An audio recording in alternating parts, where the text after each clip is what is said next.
चल रही है। जो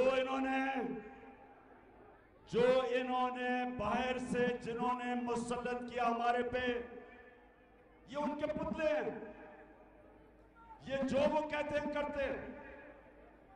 तो पता नहीं, अभी आपने सुना एक नई ऑडियो लीक्स आई है, सुना?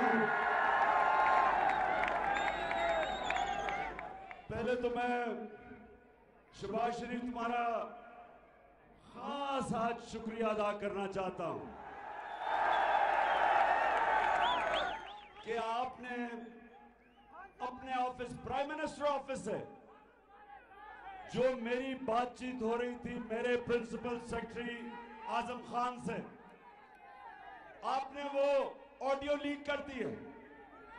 तो शहबाज शरीफ, मैं शुक्रिया अदा आपका इसलिए करता हूं कि आप सारी दुनिया को कम से कम पता चलेगा कि वो जो साइफर था, जो मुरासला था,